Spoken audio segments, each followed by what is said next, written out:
내일부터는 이제 여름 훈련 시작되잖아요. 메시지 1번인데 메시지 1번을 함께 선포해 보겠습니다. 큰 비, 권위를 가지신 분, 의사, 신랑, 생배조각, 새 포도주이신 그리스도.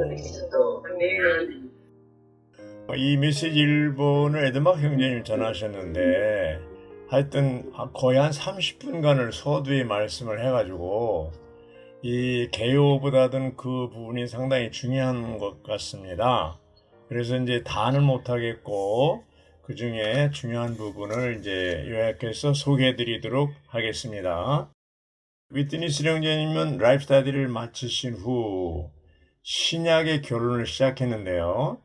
그게 436 메시지라고 그랬어요.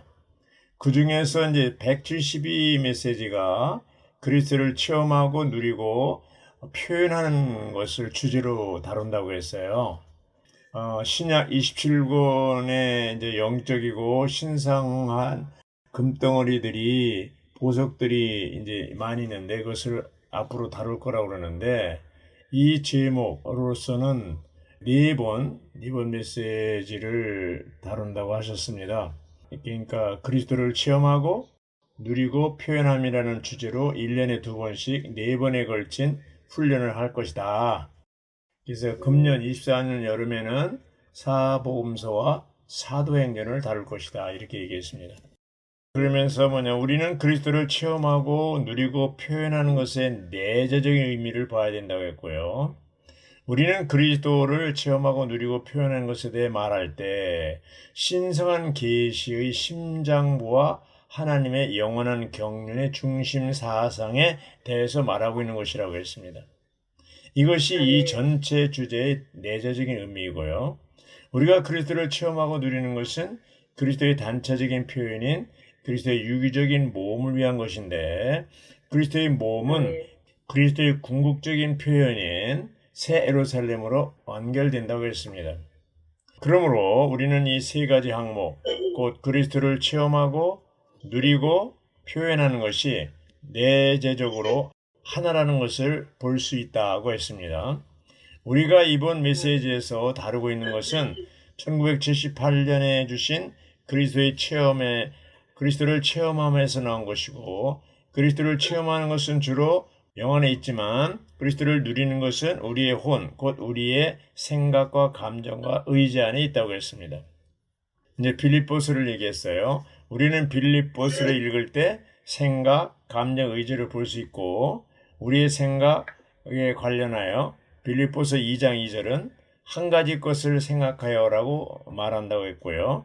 5절에서 바울은 여러분 안에 이 생각이 있도록 하십시오. 곧 그리스도 예수님 안에 있었던 생각입니다라고 말한다고 했습니다. 이것은 그리스도의 생각을 우리 생각 안으로 분배하는 것이고요. 이 생각은 죽기까지 순종한 것이라고 했습니다. 빌립보서 1장 20절에서 우리는 또한 우리의 죽을 몸이라는 문제를 볼 수 있는데 바울은 그리스도께서 자신이 몸에서 확대되기를 열망한다고 했습니다. 그러므로 우리는 우리 영 안에서 그리스도를 체험하고 주로 우리 혼 안에서 그리스도를 누리며 우리의 죽을 몸에서 그리스도를 확대한다는 것이죠. 많은 때 우리는 그리스도를 누리지 않은 채 그분을 체험합니다. 우리가 좋아하든 좋아하지 않든 우리는 그리스도를 체험해야 합니다. 그러나 우리는 그리스도를 체험해야 할 뿐 아니라 그리스도를 누려야 합니다. 체험하는 것과 누리는 건 다르다는 얘기죠. 바울은 주 64년경에 빌립보서를 썼는데요. 바울이 주님께 돌이킨 일은 36년경이었습니다. 일이. 이것은 바울이 돌이킨 지 약 28년 후에 빌립보서를 썼다고 했습니다. 그는 빌립보서를 쓸 무렵에 참으로 많은 체험과 누림이 있었지만 만족하지 않았습니다. 이런 이유로 그는 내가 이미 획득하였다는 것도 아니고 이미 온전하게 되었다는 것도 아닙니다. 나는 그리스도를 붙잡으려고 힘을 다하여 추구할 뿐입니다. 라고 말했고요. 빌립보서 3장 13절에서 바울은 계속해서 형제님들 나는 아직 내가 붙잡았다고 여기지 않습니다. 나는 오직 한 가지 일만을 합니다. 이 한 가지가 무엇입니까? 즉 뒤에 있는 것들은 잊어버리고 앞에 있는 것들을 향하여 힘을 다해 수고하는 것을 말한다고 했습니다. 이것은 바울이 믿는 이가 된 지 그토록 오랜 세월이 지난 후에도 여전히 그의 존재 안에는 미처 탐험하지 못한 그리스도의 광대한 영토가 있다는 것을 의미합니다. 우리는 바울의 표대가 그리스도를 가장 충만하게 누리고 가장 충만하게 얻는 것이었음을 알고 있습니다. 이것이 바로 한 가지 일이었다. 천년왕국의 보상은 바로 그리스도에 대한 지극한 누림이라고 했습니다. 이러한 서두의 말이 우리를 이 훈련의 전체 주제에 대한 내재적인 의미 안으로 이끌기를 바란다고 얘기했습니다. 그러면서 내 메시지 1번으로 들어갔고요. 로마자 1번을 누가 읽어주실래요? 그리스도는 어둠에 앉아있는 사람들을 비추고 죽음의 땅과 죽음의 그늘에 앉아있는 사람들에게 떠오르는 큰 빛이시다. 아멘. 그리스도를 이제 6가지 항목으로 표현하고 있잖아요. 우리는 그리스도에 대해서 알고 있다고 생각하지만 실제로 우리의 그리스도인의 생활로서의 우리 생활을 보면 아직 그리스도를 모르고 체험하는 데 있어서 부족하고 누리는 데 있어서 부족할 수가 있습니다. 이번에 메시지 1번을 통과하고 나서 우리는 이런 6가지 방면의 그리스도를 알고 또 실제 생활 가운데서 체험하고 누릴 수 있기를 바랍니다. 여기 이제 마태복음 4장 16절이 나오잖아요. 소개했잖아요. 그 15절에 뭐라 그랬냐면 스불룬 땅과 납달리 땅, 해변길, 요단강 건너편, 이방인의 갈릴리여. 참 멋있어요. 아주 시적으로 표현했네요. 16절 어둠에 앉아있는 백성이 큰 빛을 보았고 죽음의 땅과 죽음의 그늘 아래 앉아있는 사람들에게 빛이 떠올랐다. 놀랍습니다. 이 마태복음 4장에 여기 이제 죽음의 16절에 죽음의 땅, 죽음의 그늘이 나오잖아요. 이게 어떤 사람들이에요? 바로 로마 제국의 치하에 고통을 당하면서 또 이제 멸시받는 갈릴리 땅에 살고 있는 어부들, 베드로와 안드레, 요한, 야고보. 이 사람들이 다 어떤 사람들이에요? 이러한 그 죽음의 땅에 있는 사람들이고 죽음의 그늘에 앉아 있는 사람들이잖아요. 그때 예수님이 나타나신 거죠. 그래서 그들에게 빛을 비추고 심지어는 마태는 세관에 앉아 있는데 나를 따라오시오 했을 때 마치 지남철에 끌려가는 것처럼 따라갔잖아요. 이들이 다 어떤 사람들이에요? 죽음의 땅, 죽음의 그늘 아래 있었던 사람들이에요. 바울도 사도행전 9장에 보면 한 줄기 빛이 그를 두루 비침으로 이렇게 빛 가운데 나타나신 거예요. 빛 가운데 나타나신 거예요. 그래서 우리가 주님은 항상 당신의 백성들을 부르기 위해서 죽음의 땅과 죽음의 그늘에 앉아 있는 사람에게 찾아오셔서 빛을 비추시고 그들을 선택하시고 부르신 것을 볼 수가 있습니다. 이 메시지를 보면서 저는 이날 생각이 났습니다. 1976년도에 제가 영적으로 아주 지쳐 있었고 죽음의 그늘 아래 처져 있었습니다. 아무도 저를 관심하지 않고 이런 가운데 있을 때 주님이 저를 찾아오셔서 빛으로 이제 구원하신 것이죠. 저도 그때 고린도전서 15장 45절 생명 주는 영이라는 말씀이 제가 회복 안에 들어오기 전부터 그 말씀을 저에게 계시하시고 빛비춰 줌으로 인해서 회복 안에 들어오게 되었습니다. A번을 보면 A번 이것은 우리 하나님께서 긍휼히 여기시는 마음에서 온 것이다. 이로써 돋는 해가 높은 곳에서 우리에게 임하여 어둠과 죽음의 그늘 아래 앉아있는 사람들에게 빛을 비추어 우리의 발을 평안의 길로 안내할 것이다. 자매님들 아마 다 간증할 수 있을 거예요. 어떤 상태에서 부름 받았는지. 다 죽음의 땅, 죽음의 그늘 아래 있었을 때 주님이 찾아오셔서 빛을 비췄다고 간증할 수 있을 겁니다. 예. 여기 이제 B번에 보면 치료하시는 그리스도가 나오는데 내 이름을 경외하는 너에게는 의의 해가 치료하는 날개를 지니고 떠오르니. 그렇죠? 너희가 나아가 잘 먹인 송아리처럼 뛸 것이다. 말라기 4장 2절이죠. 거기 이제 애가 3장 22절 23절 나오는데 이번에는요. 에레미야는 매일 아침 자애로운 분이신 여호와를 접촉했다고 그랬어요. 에레미야가 3장 22, 23절에서 자, 우리도 매일 아침 누구를 접해야 돼요? 자애로우신 하나님을 접할 수 있어요. 있어야 됩니다.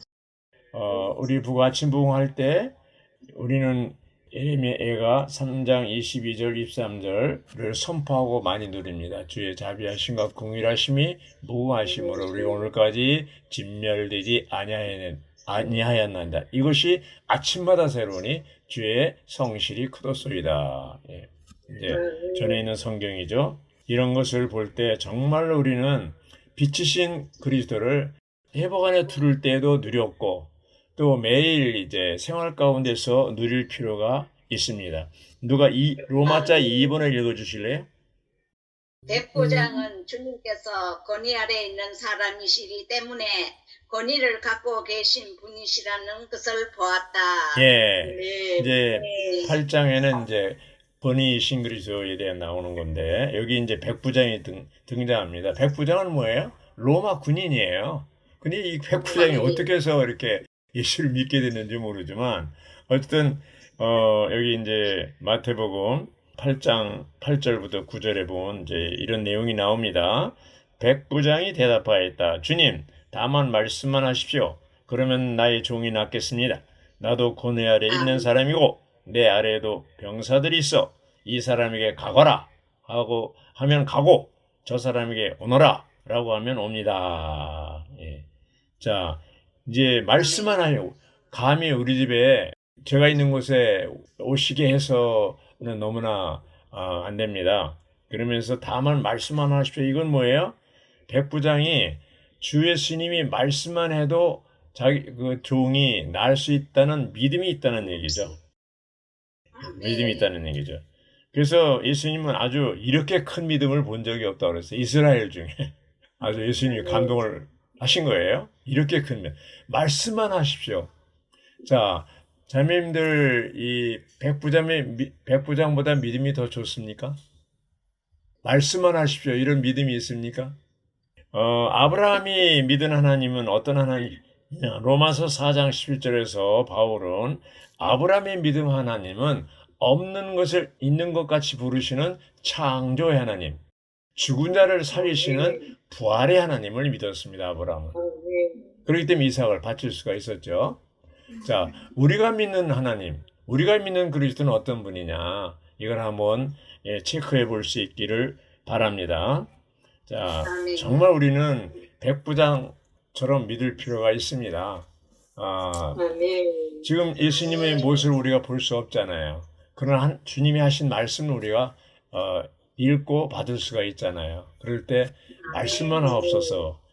마태복음 6장 33절은 제가 자주 얘기하는데 저희 인생 요절이라고 그랬습니다. 여러분은 먼저 그분의 왕국과 그분의 의를 구하십시오. 그리하면 이 모든 것을 여러분에게 더하실 것입니다. 이 모든 것이 뭡니까? 의식 문제죠. 지난 인생 이렇게 보면 앞으로 얼마나 더 이 땅에서 살게 하실지 모르지만 이제까지 살아오는 동안에 주님 이 말씀을 제가 붙잡고 사는 동안 주님은 이 말씀을 그대로 지키셨습니다. 저는 이 약속의 말씀을 믿고 지금까지 살아왔고 주님은 그 믿음대로 지키셨습니다. 아멘. 이제 여기 보면은 이제 쭉 나오고요. 로마자 3번 하기 전에 C번에 보면요. 로마자 2번에 C번. 주 예수님은 이 땅에 계실 때 권위를 가진 분으로서 가르치셨는데 스스로 공허한 지식을 가르쳤던 자칭 율법학자들에게는 권위도 없고 능력도 없다고 했습니다. 바울은 고린도후서 3장 6절에서 새 언약의 사역자들은 그 영에 속해 있습니다. 문자는 사람을 죽이지만 그 영은 생명을 주시기 때문입니다.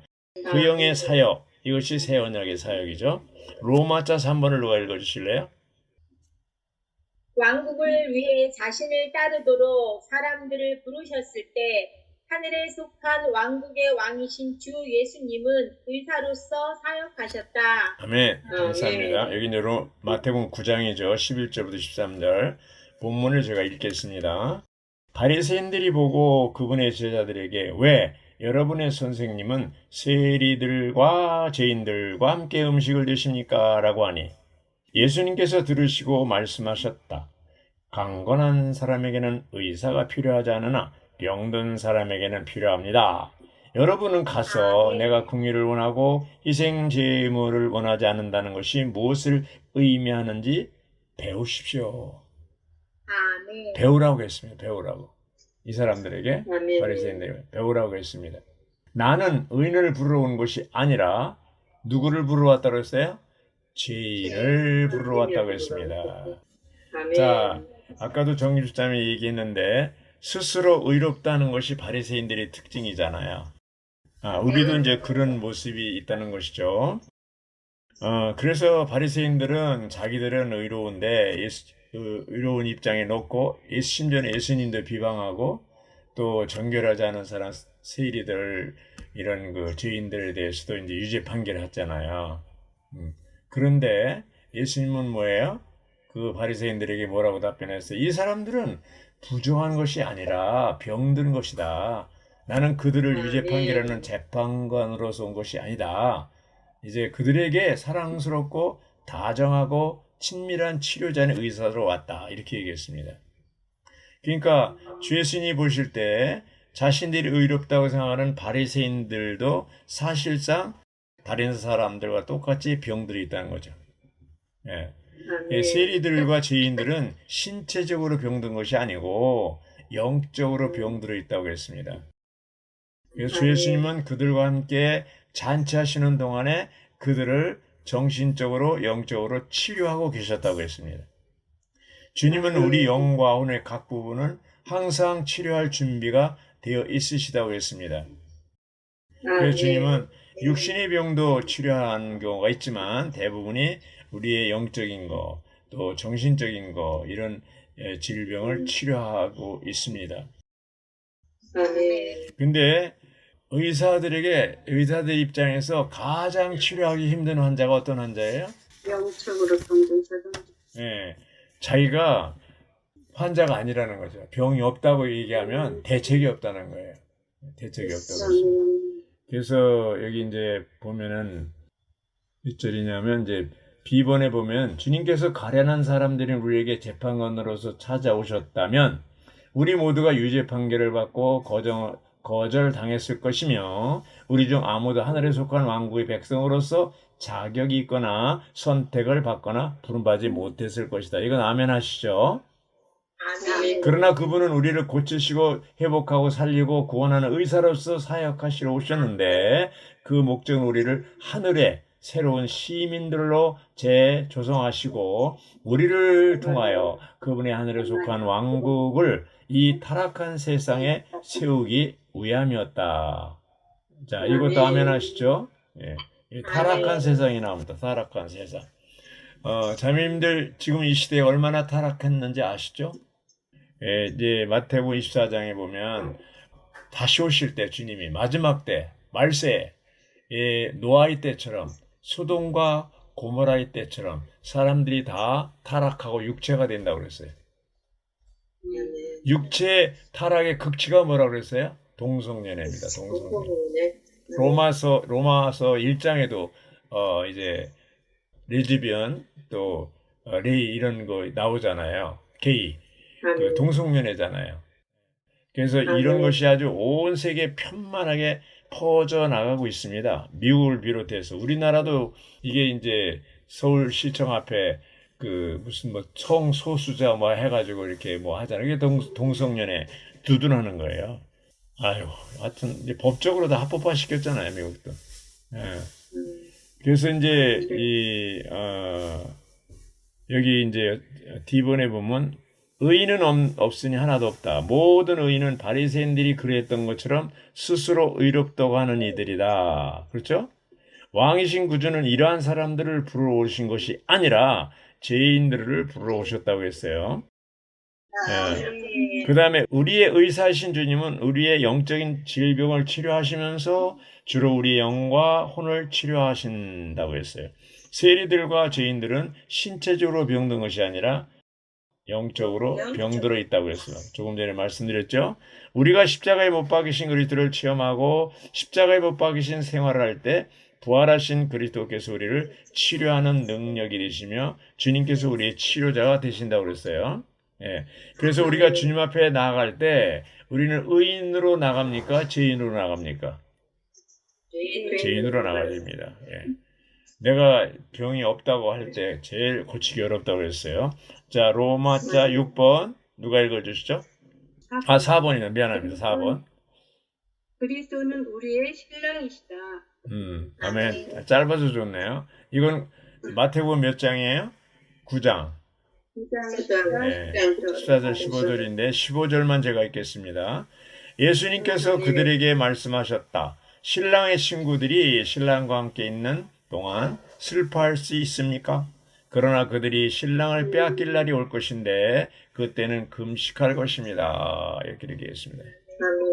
자, 요한의 제자들과 관련해서 그분은 자신을 결혼식의 신랑에 비유하셨습니다.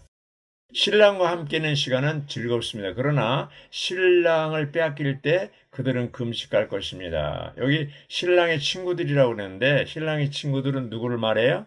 제자들을 말한다고 했습니다. 주님께서 이 땅에서 사역하시던 과도기에 그분의 제자들은 신랑의 친구들이었고 후에 그들은 신부가 되고 신랑의 친구들이 신랑을 빼앗기는 것은 왕이신 구주께서 제자들을 떠나 승천하신 뒤 빼앗겼잖아요. 그 후에 그들은 금식하며 기도했습니다. 아멘. 네, 자, A번을 보면요. 의사와 신랑은 다 뭐를 준다고 했어요? 즐거움을 주는 사람들이라고 했어요. 왕이신 구주는 먼저 그분을 따르는 사람들을 낫게 하셨고 그 다음에 그들을 신랑의 친구들이 되게 하셨으며 결국에는 그들을 신부로 삼으실 것이라고 했습니다. 여기 이제 B번에는 우리는 우리의 생명이 회복될 수 있도록 그분을 우리의 의사로 붙잡아야 할 뿐 아니라 뭘로 붙잡아야 돼요? 그분의 임재 안에 사는 기쁨을 갖도록 그분을 우리의 뭐로? 신랑으로 붙잡아야 합니다. 붙잡아야 합니다. 네. 신랑으로. 예, 빌립보서 3장 12절 그리스도 예수님께서 나를 붙잡으셨기 때문에 나 또한 그리스도를 붙잡으려고 힘을 다하여 추구할 뿐입니다. 자, 그리스도가 우리를 붙잡는 게 강해요? 우리가 그리스도를 붙잡는 게 강해요? 주님이 우리를 붙잡으시는 게. 엄마가 아이의 손을 붙잡으면 놓치지 않죠. 아이가 엄마의 손을 붙잡으면 놓칠 수도 있잖아요. 이미 그리스도께서 우리를 붙잡으셨기 때문에 우리는 어떻게 해요? 그 주님이 붙잡은 손에서 떨어져 나갈 수가 없습니다. 끝까지 가는 거예요. 예. 12번 그 영은 아버지에 의해 임무를 수행하도록 보냄을 받으셨는데 그 임무는 그리스도의 풍성으로 우리를 아름답게 하여 그리스도의 신부가 되게 하는 것이며 누가 그렇게 해요? 그 영께서. 네. 이제 여기 5번에 이제 생배 조각 나오고 더 자세히 설명하겠습니다. 거기 5장 27절에 보면 에베소 영광스러운 교회로 자기 앞에 세우시려는 것이며 교회를 거룩하고 흠 없게 하시려는 것입니다. 자, 영광스러운 교회, 할렐루야. 영광스러운 교회로 자기 앞에 세우시려는 것이 그리스도이십니다. 신부를 어떻게 해요? 영광스러운 교회로 세울 거예요. 우리가 교회를 볼 때, 형제자매를 볼 때 어떻게 봐요? 영광스러운 교회로 봅니까? 징그러운 교회로 보자. 아유, 징그러워. 아유, 저 자매 왜 저래? 예. 주님이 보실 때는 영광스러운 교회인데 우리가 볼 때는 징그러운 교회를 보기 쉽다 이거예요. 근데 주님의 눈에는 뭐예요? 이미 영광스러운 교회입니다. 자, 사도 요한이 계시록 1장 10절에서 주의 날에 그 영 안에 있을 때 계시를 봤잖아요. 그런데 계시록은 이상한 게 이렇게 될 것이다 그러지 않고 과거형으로 되어 있어요. 다 이루어졌다는 거예요. 영광스러운 교회도 주님 편에서 보면 다 이루어졌다는 겁니다. 로마자 5번을 누가 읽어주시죠?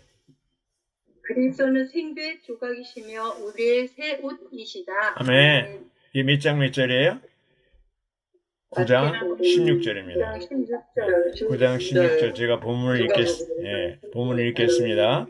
또 누구도 생배 조각을 낡은 옷에 대고 깁지 않는데 왜냐하면 기운 조각이 옷을 당겨 옷이 더 심하게 찢어지기 때문입니다. 여기 이제 생배 조각은 마태복음 9장 16절에 나오고요. 또 새 옷은 누가복음 5장 36절에 나옵니다. 누가복음 3장 5절. 자, 생배 조각과 새 옷의 차이점이 뭡니까? 생배 조각은 천이고 새 옷은 성배 옷입니다. 네, 생배 조각은 여기 설명한 대로 복음서에 있는 말하자면 육신 안에 계신 그리스도예요. 십자가에 죽기 전에. 새 옷은 뭡니까? 죽고 부활한 뒤에 그 영 안에 계신 그리스도예요. 그 영이 되시죠. 그래서 이 그 영은 아까 뭐라 그랬어요? 우리를 영광스러운 교회, 이제 변화시키는 그 영을 통해서 우리를 이제 새 옷으로서 새 옷을 입히는 거라고 그랬잖아요. 그래서 뭡니까? 마태복음에 보면 이제 잔치가 왕의 잔치인데 그거는 이제 왕의 잔치가 나오잖아요. 예. 그래서 이 결혼 예복이 있잖아요. 마태복음 22장 결혼 잔치에 이제 들어갈 수 있는 조건이 뭐예요? 결혼 예복인데 그게 뭐예요? 바로 새 옷이에요. 그 새 옷. 이미 새 옷을 다 준비했어요. 누가복음 15장에 아버지가 또 탕자 돌아올 때까지 다 그 옷을 준비하고 있었어요. 그래서 이 새 옷을 입은 사람들은 결혼잔치에 들어갈 수 있는데 그 결혼잔치가 1000년 동안 있는 거예요. 1000년 동안. 그 1000년 동안 우리는 어떻게 돼요? 결혼잔치에 참여할 수 있는 특권이 있습니다. 그래서 이 새 옷은 굉장히 중요한 겁니다. 근데 이제 여기 보면은 영문자 2번에 보면 그들이 그리스도의 인간 생활을 모방하는 것은 타고난 일생명에서 산출된 행위인 그들의 낡은 옷을 당기는 것이다. 여기에 중요한 게 있어요. 자, 모방한다고 그랬어요. 모방. 이제 그런 말 있잖아요. 뱁새가 황새를 따라가려고 하다가 가정이 찢어진다고 그러잖아요.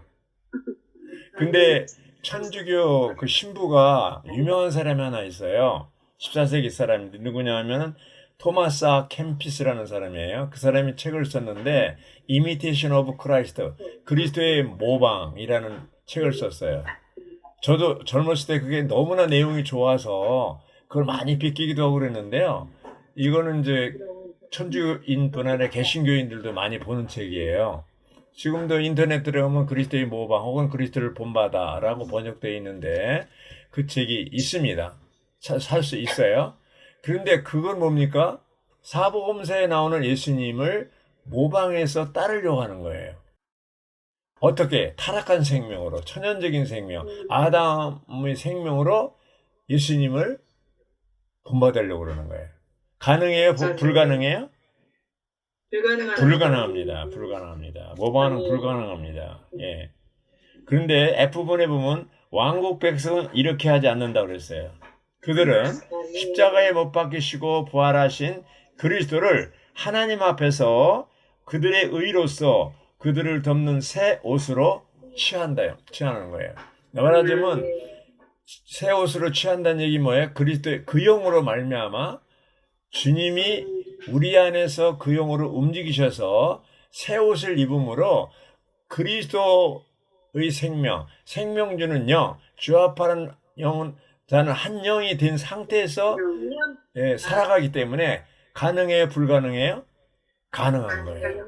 내 안에 계신 그 영께서 하시는 거예요.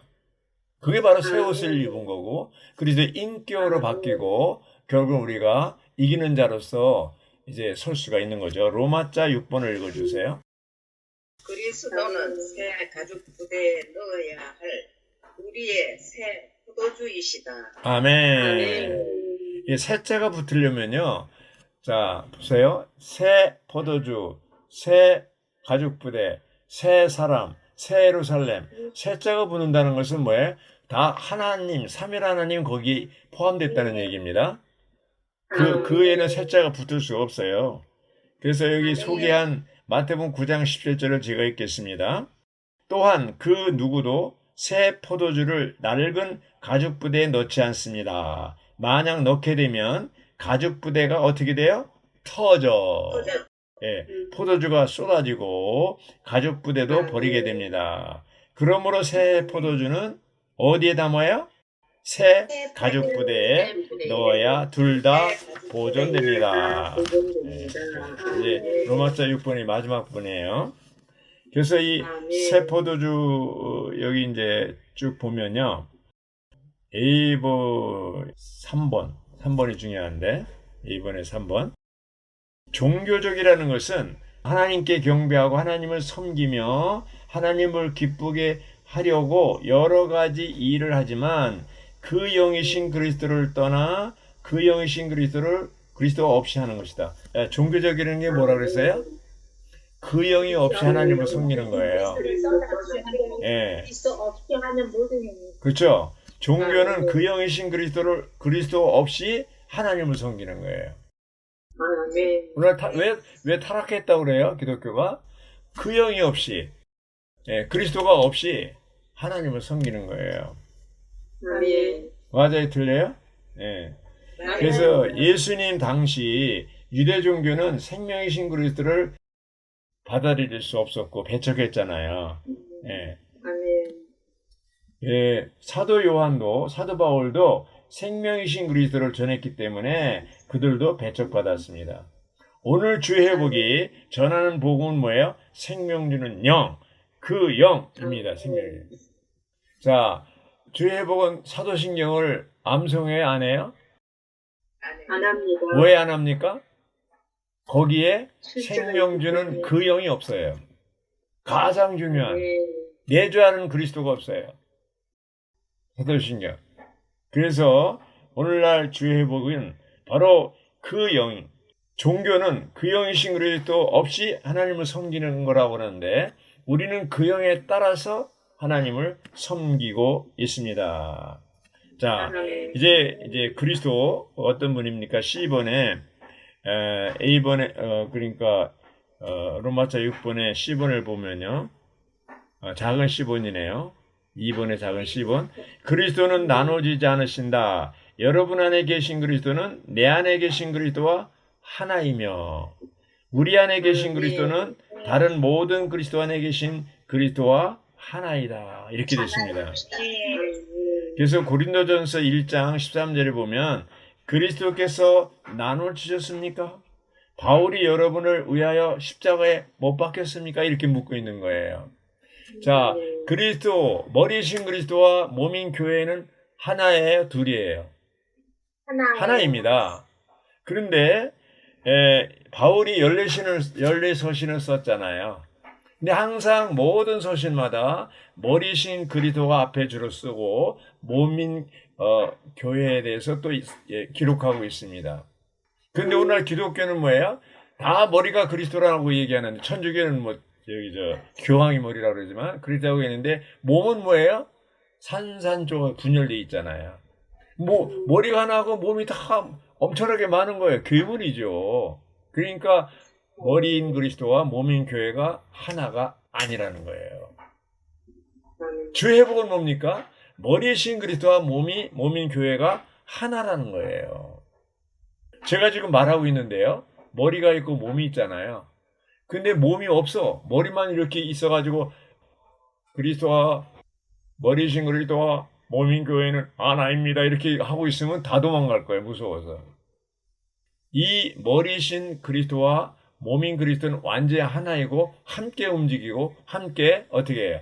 표현되는 겁니다. 그래서 우리가 그리스도를 체험하고 누리고 표현되는 것은 완전히 머리이신 그리스도와 몸인 교회가 하나라는 것을 전제로 하고 있습니다. 맞아요? 들려요? 그래서 그리스도는 새 포도주이시고 교회는 가죽 부대입니다. 그래서 교회는 뭡니까? 그리스도를 담는 그릇이라고 했습니다. 그리스도의 확대가 교회입니다. 그래서 우리는 교회 안에 있는 그리스도를 체험하고 누리고 교회를 통해서 표현돼야 됩니다. 요한복음 14장에 보면 빌립이 하루는 예수님께 물었습니다. 선생님, 아버지를 보여주십시오. 그러니까 예수님이 빌립에게 뭐라 그랬어요? 빌립이여, 당신은 나와 함께 오랫동안 있었는데 어떻게 아버지를 보여달라고 하느냐? 나를 본 자는 아버지를 보았거늘 나와 아버지는 하나다. 그때도 얘기했잖아요. 나와 아버지는 하나다. 아멘. 그게 10장 30절에 나와 아버지는 하나다는 것이 얘기했잖아요.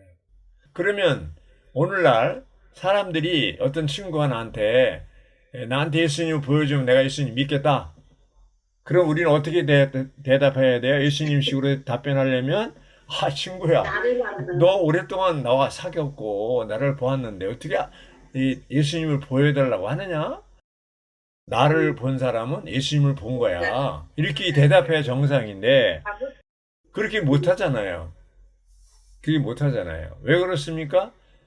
완전히 내 안에 그리스도가 충만하지 않다는 것이죠. 못했습니다. 예. 그러니까 이 체험하고 누리고 표현하는 거, 이 표현되려면 뭐예요? 체험이 있어야 되고 그리스도를 누려야 될 때 표현할 수 있잖아요.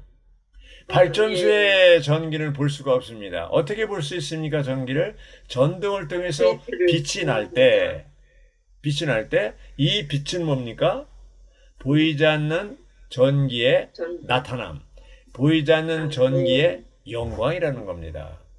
예수님 어떤 분이에요? 독생자의 영광입니다. 하나님을 본 사람이 없으되 예수님을 본 사람은 하나님의 영광을 본 겁니다.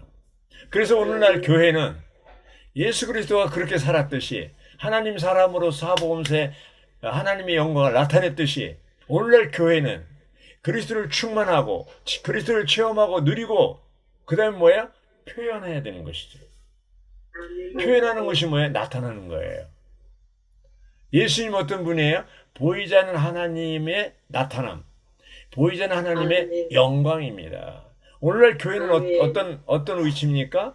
보이지 않는 그리스도의 나타남, 보이지 않는 그리스도의 영광이어야 됩니다. 그래서 영광스러운 교회로 만들어가고 있다고 그랬잖아요.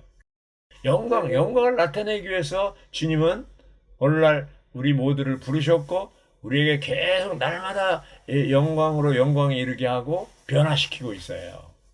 변화시키고 있습니다. 10년 전이 다르고 5년 전이 다르고 1년 전이 다르고 주님이 오늘날 계속해서 우리를 변화시키고 있어요. 맞아요? 틀려요? 한번 묻겠습니다. 자매님들은 1년 전에 나와 오늘날의 나와 똑같습니까? 다릅니까? 변화됐습니다. 할렐루야.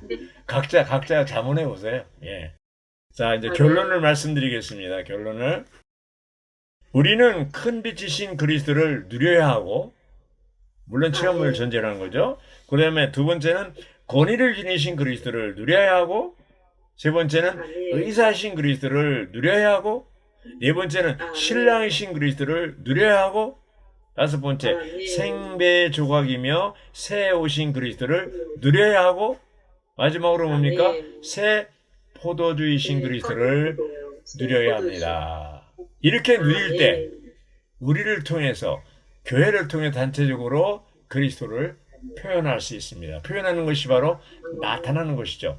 창세기 1장 26절에서 사람을 하나님의 형상과 모양대로 창조하신 목적은 하나님을 담아서 하나님을 표현하는 거잖아요. 사탄을 다스리는 거잖아요. 전등빛이 나타날 때 어둠이 물러가잖아요. 우리가 그리스도를 표현할 때 모든 사망과 모든 어둠과 사탄은 물러갑니다. 없어집니다. 그래서 우리는 모두가 자매님들이 그리스도를 충만하고 그리스도를 체험하고 누리고 그리스도를 표현하는 우리 모두가 되기를 바랍니다.